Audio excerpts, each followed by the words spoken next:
வாய்ப்பு கொடுத்த அருமையான நம் ஊழியருக்கு இயேசுவின் நாமத்தினால நான் நன்றி சொல்லுகிறேன். இன்றைக்கு இந்த புனித வெள்ளி நாளிலே இயேசுவிடம் எதையாவது பெற்றுக்கொள்ளணும், பேசணும். எத்தனையோ பேர் இருக்காங்க, அழைக்கப்பட்டவர்கள் அநேகர். ஆனா தெரிந்து கொள்ளப்பட்ட ஒரு சிலராய் வந்திருக்கிற உங்களோடு கர்த்தர் இன்னைக்கு நிச்சயம் பேச போகிறார். அல்லேலூயா, அல்லேலூயா. எடுத்தவர்கள் வாசிக்கலாம். லூக்கா 23ஆம் அதிகாரம் 43ஆம் வசனம். இயேசு அவனை நோக்கி,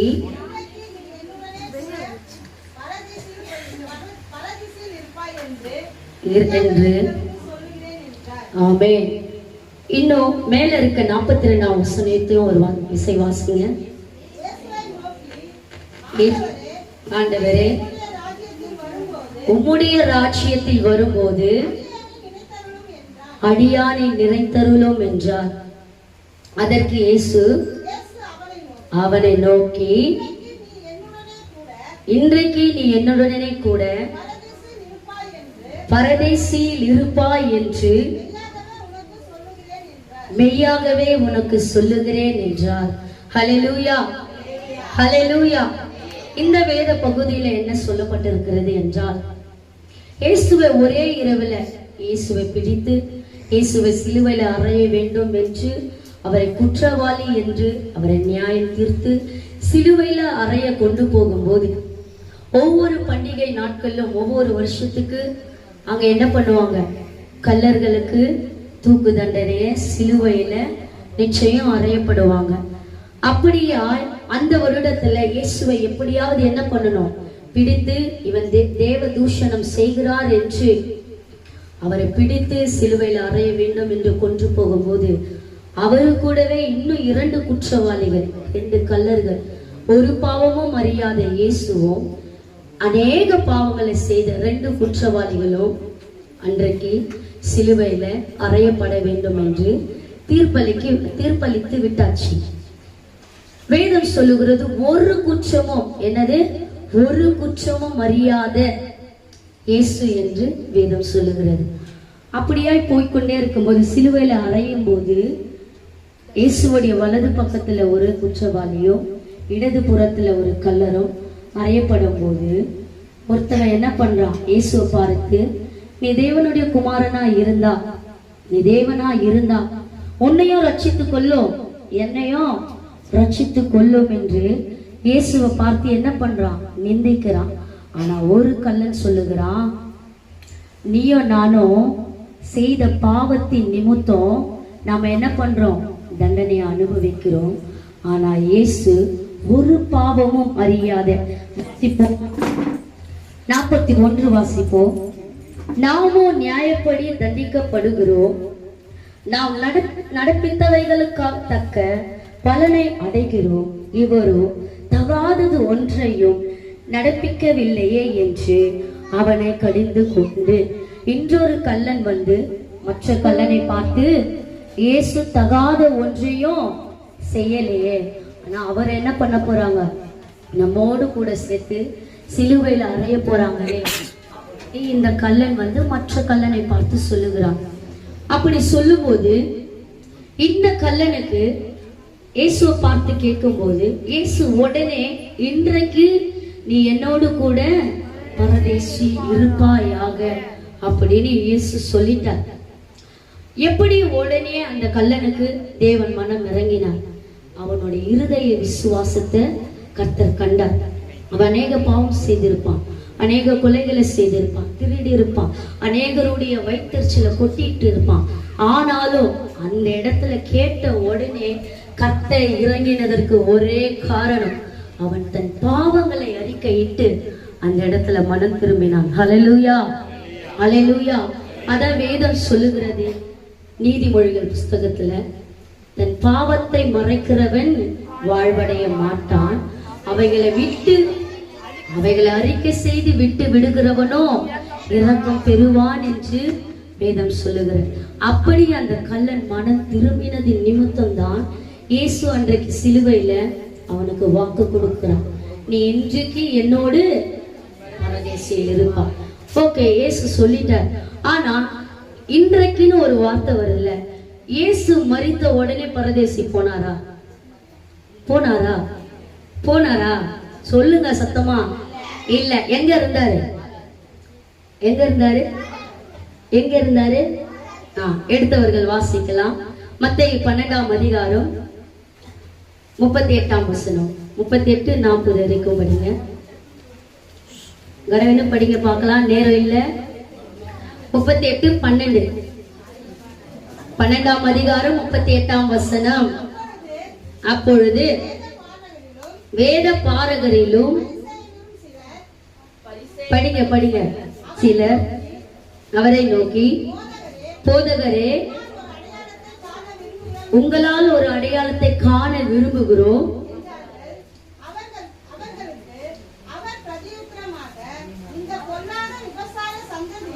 சந்ததியார் அடையாளத்தை தேடுகிறார்கள், ஆனாலோ அடையாளமே அன்றி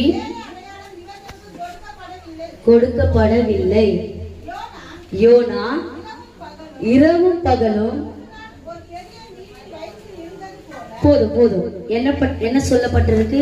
யோனா இரவும் பகலும் 3 நாள் ஒரு பெரிய மீனின் வயிற்றில் இருந்தான். எத்தனை நாட்கள்? 3 நாட்கள் இரவும் பகலும். அப்போ வேத பாரகரில் சிலர் என்ன பண்றாங்க? இயேசுவின் இடத்துல, உங்களுக்கான அடையாளம் என்ன? நீங்க 3ஆம் நாள் உயிர்த்தெழுமைன்னு சொன்னீங்கல்ல, உங்களுக்கான அடையாளம் என்னன்னு கேட்கும் போதுதான் உங்களுக்கு என்ன பண்ணல, ஒரு அடையாளமும் இல்லை. யோனா எப்படி 3 நாள் இரவும் பகலும் மீனின் வயிற்றில் இருந்தாரோ அப்படியா இயேசு எங்க இருப்பாராம்? அடுத்த வசனம் பாருங்க. மனுஷகுமாரரும் இரவும் பகலும் 3 நாள் பூமியின் இருதயத்தில் இருந்தார்.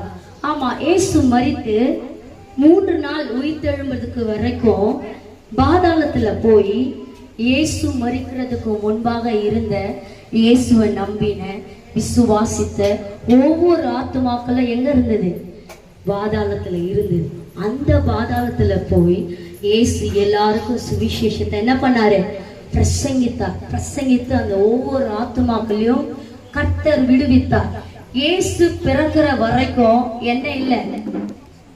இயேசு பிறக்கிற வரைக்கும் ஞானஸ்நானம் என்ற ஒண்ணு இல்லவே இல்லை. ஆனா அதுக்கு முன்னாடி வரைக்கும் விருத்த சேதனம் தான் இருந்தது. அந்த கீழ் பாதாளத்துக்கு போய் இயேசு அநேகர்களுக்கு என்ன பண்ணார்? பிரசங்கித்து அந்த ஒவ்வொரு ஆத்துமாக்களையும் மீட்டார். ஏன் இதை நான் சொல்றேன்னா, அப்போ 3 நாள் வரைக்கும் இயேசுவே எங்க இருக்கிறார்?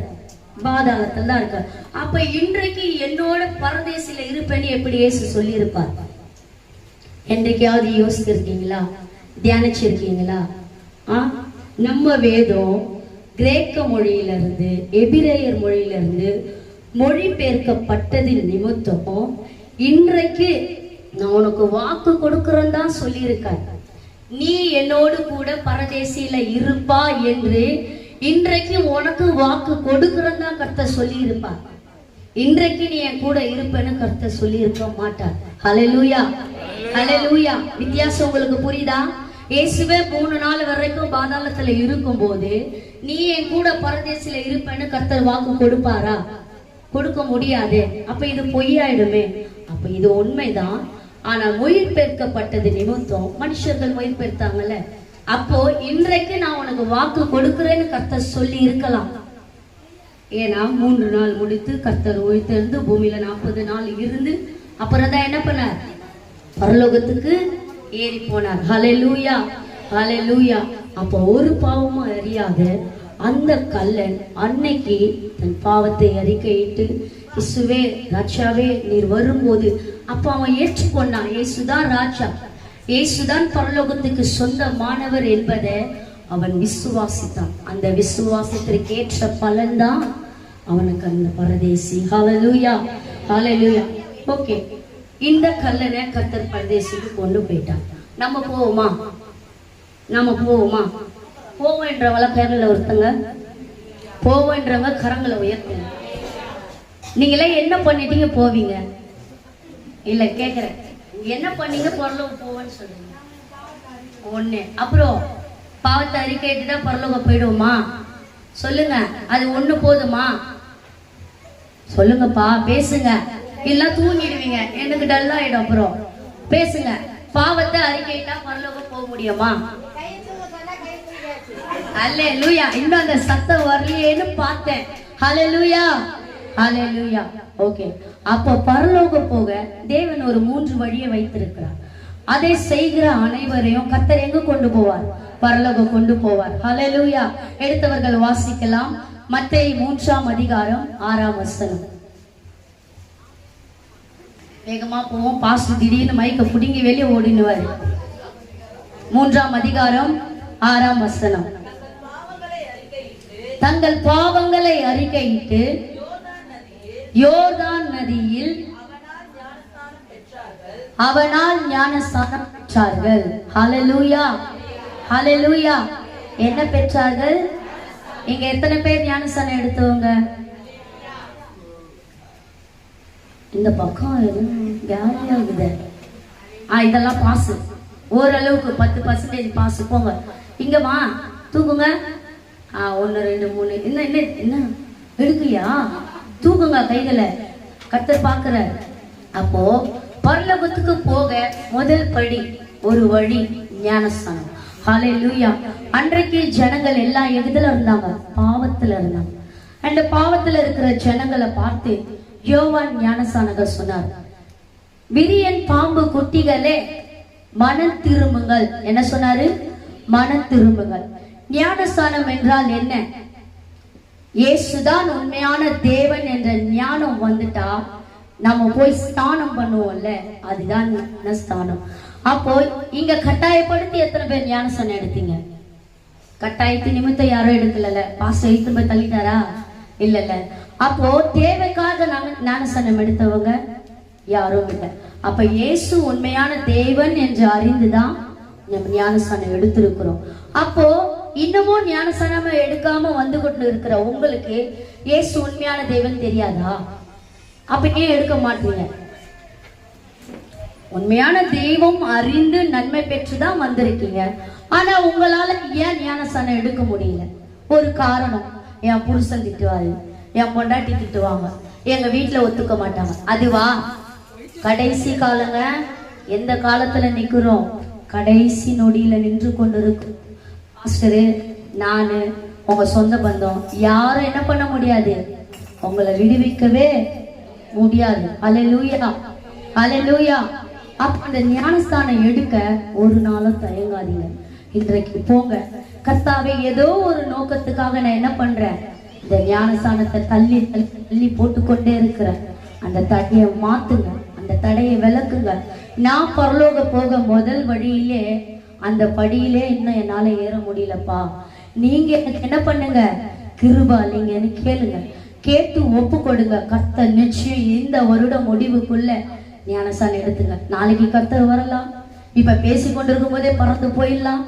எவ்வளோ விஷயங்கள் இருக்கு. அதனால தயவு செய்து அன்பா சொல்லுகிறேன், என் தாய் தகப்பன், என் சகோதரன் சகோதரி அப்படின்னு நினைச்சு, என் பொண்ணு புள்ள அப்படின்னு நினைச்சு தயவா சொல்லுகிறேன், ஞானஸ்தானம் எடுத்தாதான் அட்லீஸ்ட் அதை எட்டி பார்க்குற அளவுக்காக என்ன கிடைக்கும்? பரலோகத்தை எட்டி பார்க்கறதுக்காக ஒரு வாய்ப்பு கிடைக்கும். ஹல்லேலூயா. அதனால ஒப்பு கொடுங்க. யோவான் 3:5 படிப்போம். யோவான் 3:5.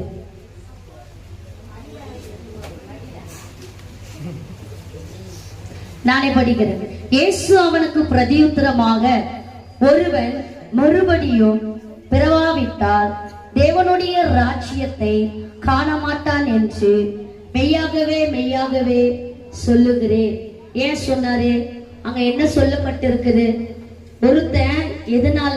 ஜலத்தினாலும் ஆவியினாலும் பிறவாவிட்டால் முடியாது. தெளிவா கர்த்தர் சொல்லிட்டார். நீ ஜலத்தினால ஞானஸ்நானம், ஆவியில நீ என்ன பண்ணல, ஜலத்திலையும் ஆவியிலும் நீ பிறக்காவிட்டா பரலோகத்துல உனக்கு என்ட்ரி டிக்கெட் கூட கிடையாது. நீ அந்த லிஸ்ட்ல கூட வரமாட்டீங்க. ஹல்லேலூயா.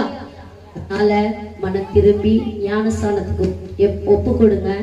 கர்த்தர் நம்ம எல்லோரையும் பரலோகம் கொண்டு போகதான் இன்னமும் தாமதித்து கொண்டிருக்கிறார். இன்னும் நீங்க சீர்படணும், இன்னும் கர்த்தரை நோக்கி பார்க்கணும், அதிகமா செபிக்கணும். கர்த்தரை என்ன பண்ணக்கூடாது, நீங்க வழி விலகி போயிடக்கூடாதுன்னு நாட்கள் அவர் குறைத்து கொண்டே வந்தாலும் தாமதித்து காரணம் நம் நிமித்தம் தான். ஹல்லேலூயா, ஹல்லேலூயா. அதனால ஸ்தானத்துக்கு ஒப்பு கொடுங்க. உங்க கணவன், உங்க மனைவி, உங்க பிள்ளைகள் இருந்தா வீட்டுல போய் சொல்லுங்க, கர்த்தர் வருகை மிகவும் சமீபம், நீ மனம் திரும்ப ஞானஸ்தானத்துக்கு ஒப்பு கொடுன்னு சொல்லுங்க. கர்த்தர் உங்களை ஆசீர்வதிப்பாரா.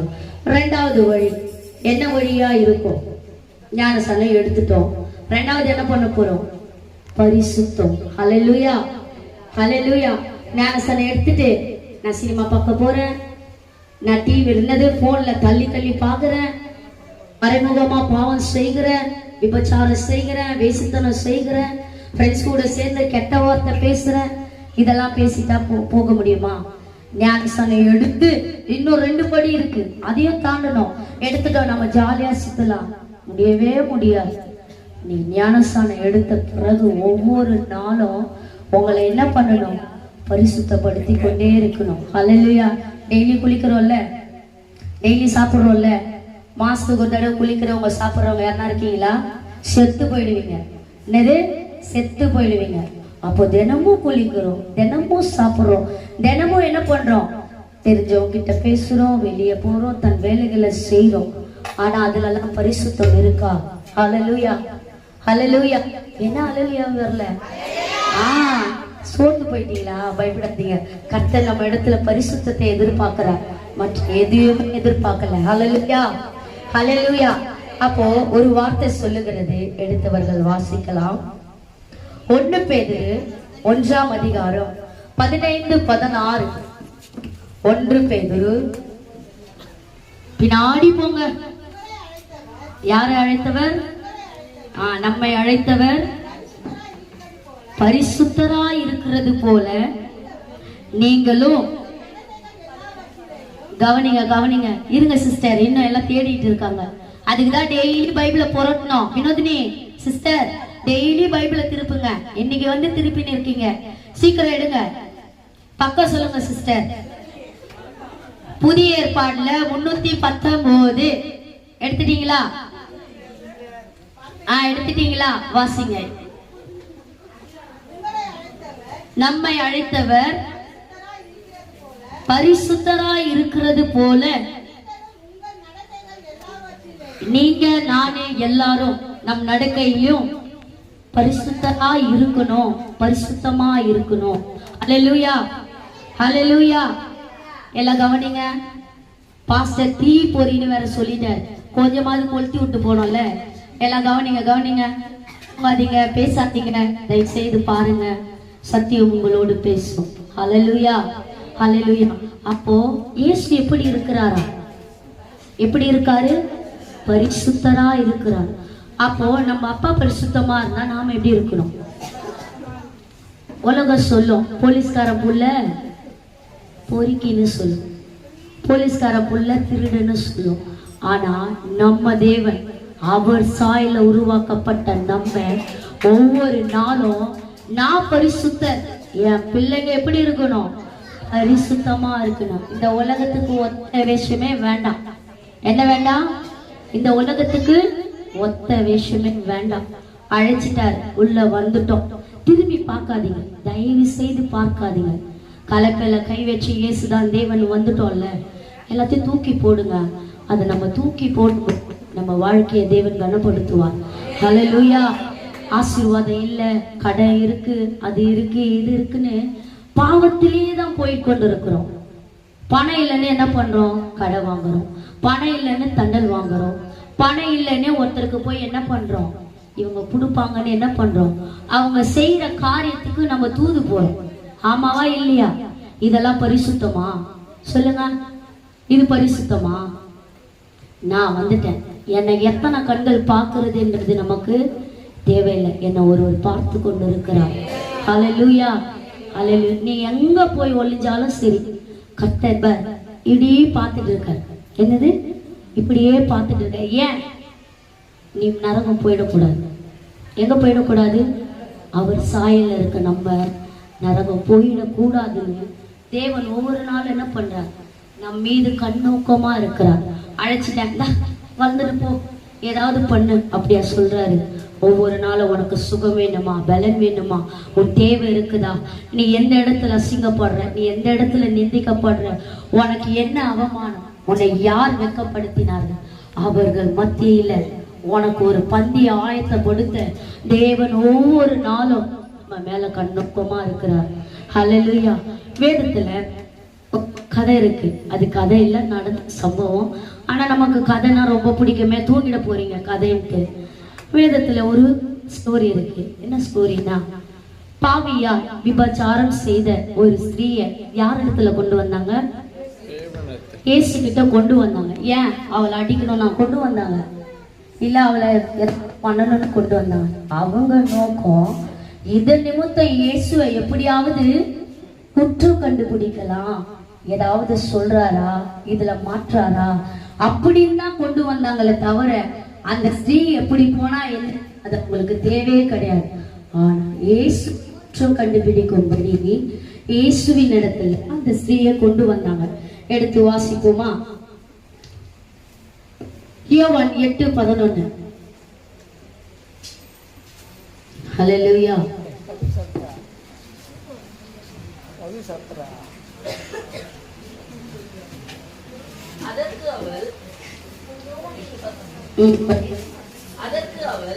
அவள் என்றார். இயேசு அவளை நோக்கி, நானும் உன்னை ஆக்கினைக்குள்ளாக தீர்க்கிறதில்லை. ஹல்லேலூயா. இனி பாவம் செய்யாதே என்றார். ஹல்லேலூயா. என்ன சொன்னாரு? கடைசி வார்த்தை செய்யாதே. அந்த ஸ்டோரி என்னன்னா, இயேசு இடத்துல அந்த ஸ்திரீயை கொண்டு வந்து, இயேசுவே இவன் என்ன பண்ணா, கையங்காலமா விபச்சாரம் செய்யும் போது என் கரத்துல நாங்க பிடித்து கொண்டு வந்திருக்கிறோம், இவளுக்கு நீங்க என்ன பண்ணுங்க, நியாயத்தை சொல்லுங்க. பழைய விபச்சாரம் செய்கிறவளை என்ன பண்ணணும், எதை வச்சு அடிக்கணும், கல்லெறிந்து கொல்லப்படணும் அப்படின்னு இயேசு கிட்ட லாலாம் பேசினாங்க. இயேசுப்பா இப்படி பண்ணுங்க அப்படி பண்ணுங்க. ஆனா இயேசு ஒரு வார்த்தை என்ன பண்ணல, பேசவே இல்லை. கீழே தன் தலையை குனைந்து இயேசு தரையிலே எழுதினார். திரும்பவும் இயேசு என்ன பண்றாங்க, தொல்லை பண்றாங்க. நீங்க சொல்லுங்க, இவளை நியாயப்பிரமாணத்தின்படி என்ன பண்ணணும், கொலை செய்யணும், என்ன பண்ணணும், சொல்லுங்க சொல்லுங்க என்னன்னு. அப்ப இயேசு ஒரு வார்த்தை சொன்னார், உங்களில் எவன் பாவம் செய்யாதவனோ அவனுடைய கல்லு முதல்ல எரியப்படட்டும் அப்படின்னு இயேசு சொல்லிட்டார். சொல்லி முடிச்சு இப்படி பாக்குறாரு, ஒருத்தனையும் காணும். பாக்கி எல்லாம் பாவியா தான் வந்திருக்கான், ஒரு நீதிமான் ஒரு நல்லவன் கூட இல்லை. அப்போ அந்த விபச்சார ஸ்திரீயோடு எத்தனை பேர் சஞ்சரித்திருப்பாங்க. அப்போ தன் இருதயம் குத்தப்பட்டு நான் பாவின்னு ஓடி போயிட்டாங்க. அப்போ எல்லாம் நல்லவனை போல அந்த ஒரு ஸ்திரீயை மாத்திரம் என்ன பண்ணாங்க, குற்றம் சுத்தினாங்க. ஆனா இயேசு நம் பாவங்களை மன்னிக்கதான் அன்றைக்கு சிலுவையில பலி. ஹல்லேலூயா. மனுஷன் நம்ம குற்றம் கண்டுபிடிக்கட்டும், மனுஷன் நம் மீது வீணான பழிகளை செலுத்தட்டும், என்ன வேணாலும் சொல்லட்டும், நம்மளை பார்க்கிற தேவன் நம்மளை ஒரு நாளும் தள்ள மாட்டார். நம்மளை ஒரு நாளும் யார் முன்பாகவும் விட்டு கொடுக்க மாட்டார். அவர் அப்படி விட்டு கொடுத்துட்டாருன்னா இன்றைக்கு ரோட்ல எல்லாம் அசிங்கப்பட்டது. ஆனா கிருபையா இன்றைய வரைக்கும் நம்ம பாவங்களை கர்த்தர் மூடி வைத்திருக்கிறார். ஹல்லேலூயா. ஏன் சாயல் உள்ள பிள்ளை வைக்கப்பட்ட கூடாது. அப்போ வேதத்துல அநேகருக்கு கர்த்தர் சுகம் கொடுத்தார், அநேகர்களுக்கு விடுதலை கொடுத்தார். விடுதலையும் சுகமும் கொடுக்கும் போதே எல்லாருக்கும் சொன்ன ஒரே வார்த்தை, இனி பாவம் செய்யாது, இனி பாவம் செய்யாது. அவர் சொல்லி இருக்கணும், நீ போ, இனிமே என்ன பண்ணாத, மாத்திரை போடாத, ஹாஸ்பிட்டலுக்கு போகாத, அப்படிதானே சொல்லி இருக்கணும். சுகம் கிடைச்சவங்களுக்கு எல்லாருக்குமே கர்த்தர் சொன்ன ஒரு வார்த்தை, பாவம் செய்யாது. பாவத்துக்கும் வியாதிக்கும் என்ன சம்பந்தம்? ஏதாவது இருக்காப்பா? ஹாஸ்பிட்டல் நீ போன உடனே உனக்கு உடம்பு முடியல, என்னம்மா பாவம் செஞ்ச அப்படியா டாக்டர் கேட்கிறாரு. என்னம்மா பண்ண, என்னம்மா சாப்பிட்ட, எதம்மா தூக்குன, எங்கம்மா ஊந்த, அப்படிதானே கேட்கிறாரு. ஆமாவா இல்லையா? என்னம்மா எப்படிப்பா? ஆமா, இப்படிதானே கேட்கிறேன். ஏன்? வியாதிக்கு அதான் சொல்யூஷன். ஆமாவா? வியாதிக்கு அதான் பதில். ஆனா இயேசு அப்படி செய்யல. அப்ப இயேசுவுக்கு தெரியும், பாவத்தின் நிமித்தம் தான் நீ வியாதிப்படுவ, பாவத்தின் நிமித்தம் தான் நீ வெட்கப்படுவ, பாவத்தின் அவங்க வந்தவங்க உட்காந்துருவாங்க. அவங்களை இங்க நிக்க வைக்கவா? வரீங்களா சிஸ்டர்? கவனிங்க. பாவத்தின் நிமித்தம் தான் என்ன வரும்? வியாதி வரும், பலவீனம் வரும், உபத்திரவம் வரும், துக்கம் வரும். எல்லாமே எது நிமித்தம் வரும்? நீ செய்கிற பாவத்தின் நிமித்தம் தான் இதெல்லாம் வருமே தவிர வேறு ஒன்றாலும் வராது. சந்ததி சந்ததியா கர்த்தர் நியாயம் விசாரிப்பார். எப்படி? 7 தலைமுறை மட்டும் நீ செய்கிற பாவத்தை கர்த்தர் நியாயம் விசாரிப்பார். ஜாலியா செஞ்சுட்டு நீங்க போயிடலாம். உங்களுக்கு பின்னாடி வர சந்ததிக்கு மீது என்ன பண்ணாதீங்க? பாவ பாரத்தை சுமத்தாதீங்க, சாபத்தை சேர்த்து வைக்காதீங்க. இயேசு அழைச்ச தேவன். நீங்க இல்லாத காலத்திலயும் கர்த்தர் உங்க பிள்ளைகளை நடத்தணும்னா இன்றைக்கு நீங்க ஒப்பு கொடுங்க. நான் பாவம் செய்ய மாட்டேன், என்னால முடியல. சில பேர் தெரிஞ்சே பாவம் எப்படி செய்வீங்க? துணிச்சலா என்ன வரும் பார்த்துக்கலாம் அப்படின்னு செய்றீங்க. சில பேர் தெரியாம போய் சிக்கிக்கிட்டேன், என்னால என்ன பண்ண முடியல, வெளியே வரவே முடியல, என்னை மீட்டுக் கொள்ளுங்க ஏசப்பா, என்னை ஒப்பு கொடுக்கிற. என்னால நிச்சயம் என்ன பண்ண முடியாது, பரிசுத்தமா வாழ முடியாது. ஆனா அழைச்ச தேவன் நீங்கள்ல, என்னை பரிசுத்தமாய் மாற்றுங்க. ஒவ்வொரு நாளும் என்ன பண்ணணும்? அவர் சமூகத்துல கேட்கணும். அப்ப அந்த பாவியான ஸ்திரீ அவங்க கொண்டு வரும்போது அவன் நினைத்திருப்பான், என் கூட தானடா இருந்தீங்க, என்னோட கூட தானே வந்தீங்க, ஆனா என்ன மட்டும் என்ன பண்ணிட்டீங்க, பாவின்னு காட்டி கொடுத்துட்டு போயிட்டீங்களேடா. அப்படியே அந்த ஸ்திரீ என்ன பண்ணிருப்பாங்க, வேதனைப்பட்டிருப்பாங்கல்ல. அப்ப அந்த ஸ்திரீயோட உள்ளத்தையும் யார் பார்த்தது? கர்த்தர் பார்த்தார். இன்னைக்கு எத்தனை பேர் பாவத்தின் நிமித்தமோ எதன் நிமித்தமோ நீங்க வேதனையோடு வந்திருக்கலாம். உங்க இருதயத்தை யார் பார்க்கிறா? கர்த்தர் பார்க்கிறார். யாரு பார்க்கலனாலும் கவலைப்படாதீங்க.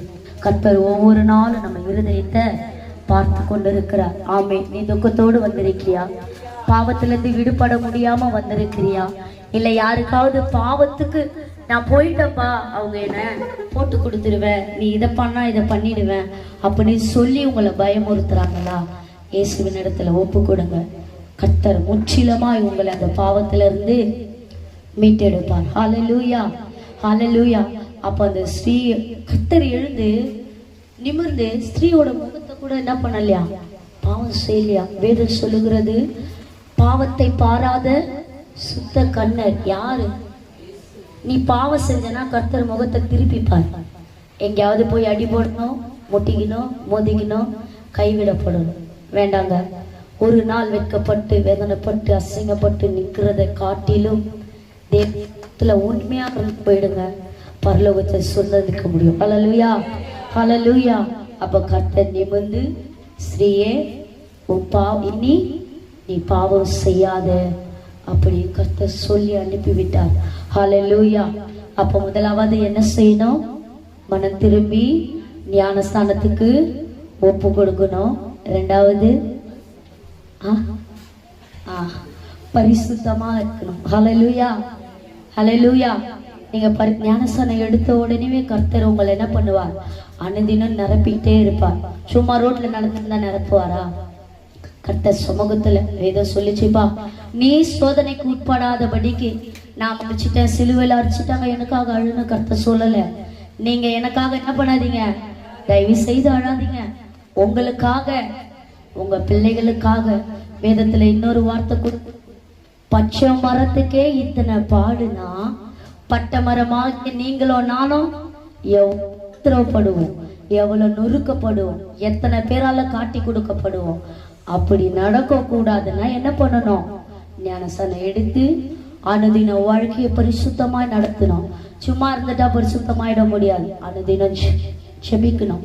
அதுதான் சோதனைக்கு உட்படாதபடிக்கு விழித்திருந்து ஜெபிக்கணும். பைபிள் படிக்கிறியா? தினமும் பைபிள் படிக்கணும். நான் உங்களை குறை சொல்ல வரல, உங்களை குற்றம் தீர்க்க வரல, உங்களை நியாயம் தீர்க்க வரல. ஹல்லேலூயா, ஹல்லேலூயா. முடிஞ்சிச்சாயா? ஐயா இன்னும் ஒன்னே ஒன்னையா, குற்றம் தீர்க்க வரல. டெய்லி இதை பண்ணுங்க. வேதம் வாசிங்க, தினமும் ஜெபிங்க. லாஸ்ட் வார்த்தை மட்டும் பார்த்துடலாம்.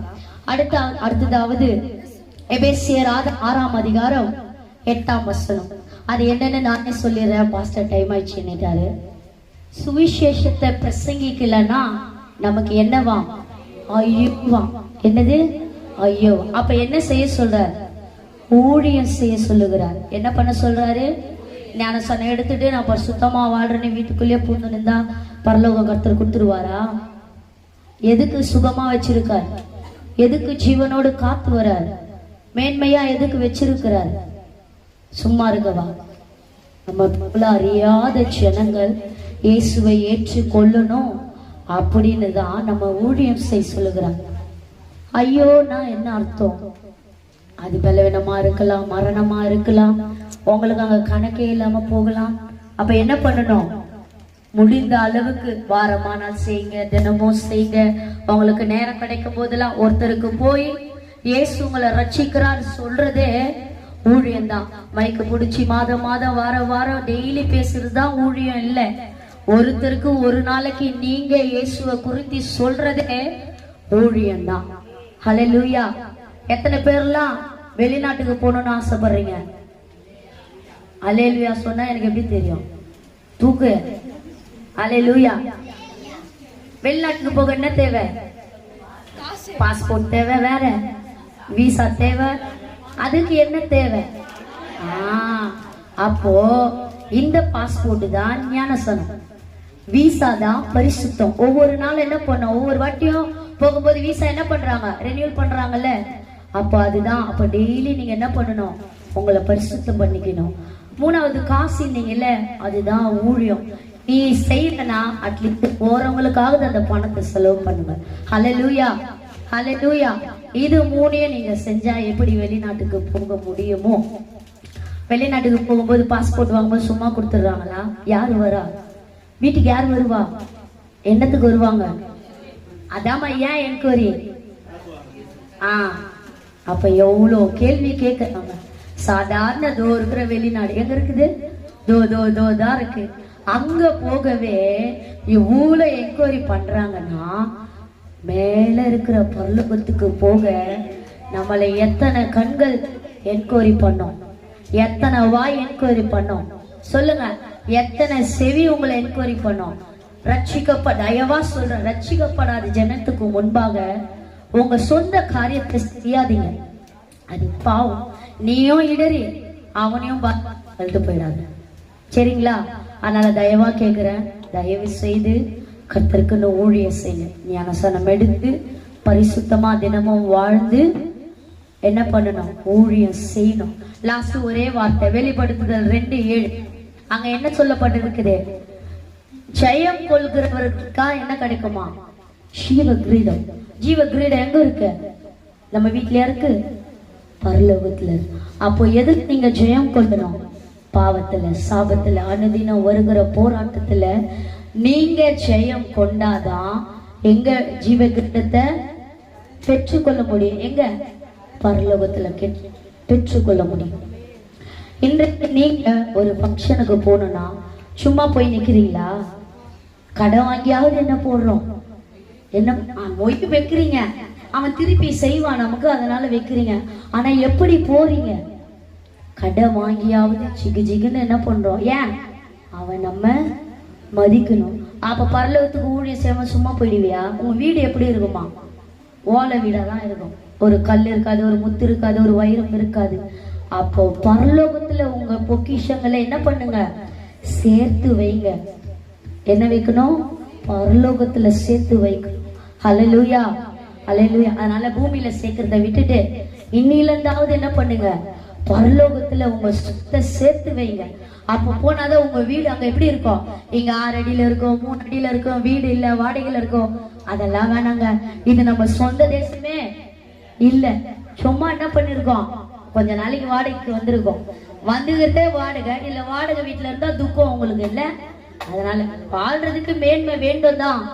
ஆனா இதுக்கு பிரயாசப்படுறத காட்டிலும் பரலோகத்துக்குரிய சொந்த வீட்டுக்காக என்ன பண்ணுங்க? பிரயாசப்படுங்க. ஹல்லேலூயா, ஹல்லேலூயா. புரியுது? ஹல்லேலூயா. எல்லா கண்களை மூடி ஜெபிப்போம். அன்புள்ள இயேசுப்பா, ஸ்தோத்திரிக்கிறோம், துதிக்கிறோம், நன்றி சொல்லுகிறோம். தேவன் தாமே இன்றைய நாள் வந்த ஒவ்வொருவரோடு கர்த்தர் நீர் பேசியிருக்கீங்கப்பா. அதற்காக நான் நன்றி சொல்லுகிறேன். இந்த வாய்ப்பு கொடுத்த முதலாவது தேவனுக்கு நான் நன்றி சொல்லுகிறேன். அடையாளம் மறைத்து கர்த்தர் பேசினதற்காக நன்றி. வாய்ப்பு கொடுத்த ஊழியருக்காகவும் நான் நன்றி சொல்லுகிற தகப்பனே. வந்திருக்கிற என் ஜனமாகிலும் நானாகிலும் எங்கள் ஊழியராகிலும் அனைவரும் உம்முடைய ராஜ்யத்துல வந்து சேர கர்த்தர் ஒவ்வொரு நாள் எங்களை பலப்படுத்தி நடத்துங்கப்பா. ஒரு நாள் எங்களை கைவிடாதபடிக்கு எங்களை காத்து நடத்தும்படியா உங்க கரத்துல ஒப்பு கொடுத்து ஜெபிக்கிறேன். இயேசுவின் நாமத்தினால் ஜெபிக்கிறோம் நல்ல பிதாவே, ஆமென். ஹல்லேலூயா, ஹல்லேலூயா.